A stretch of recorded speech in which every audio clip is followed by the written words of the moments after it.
নমস্কাৰ, মই শ্ৰী কনকলতা বৰুৱা। 5 ছেপ্টেম্বৰ এগৰাকী মহান শিক্ষক, বিদগ্ধ পণ্ডিত, শিক্ষাবিদ, ভাৰতবৰ্ষৰ প্ৰাক্তন ৰাষ্ট্ৰপতি ডক্টৰ সৰ্বপল্লী ৰাধাকৃষ্ণণৰ জন্মদিন। আৰু এই দিনটোক তেখেতৰ ইচ্ছা অনুযায়ী শিক্ষক দিৱস হিচাপে পালন কৰি শিক্ষকসকলক সন্মান প্ৰদৰ্শন কৰা হয়।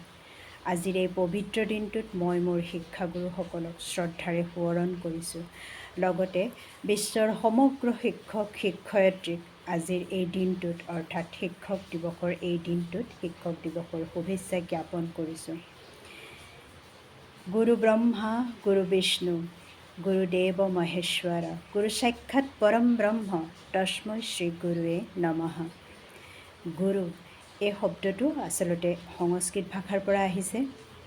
ইয়াৰ অৰ্থ আমি উলিয়াবলৈ গ'লে গয়েগু ইয়াৰ অৰ্থ হৈছে অন্ধকাৰ অৰ্থাৎ অজ্ঞানতা। ৰয়েৰু ইয়াৰ অৰ্থ হৈছে পোহৰ অৰ্থাৎ জ্ঞান। অজ্ঞান অন্ধকাৰ আঁতৰাই যিয়ে জ্ঞানৰ পোহৰ বিলায় তেওঁৱেই হৈছে গুৰু। এইখিনিতে মই ভাৰতবৰ্ষৰ ৰহস্যবাদী কবি কবীৰ দাসৰ এফাকি দোহা উল্লেখ কৰিবলৈ বিচাৰিছোঁ। গুৰু গোবিন্দ দৌ খড়ে কাকে লাগু পাৱে, বলিহাৰী গুৰু আপনো গোবিন্দ দিও বতায়ে। ইয়াৰ অৰ্থ হৈছে আমাৰ সন্মুখত যদি গুৰু আৰু গোবিন্দ অৰ্থাৎ ঈশ্বৰ দুয়ো আহি থিয় হয়, তেতিয়াহ'লে আমিনো কাক প্ৰথমে প্ৰণাম জনাম। কবীৰ দাসৰ মতে আমি গুৰুকেই প্ৰথমে প্ৰণাম কৰিব লাগিব।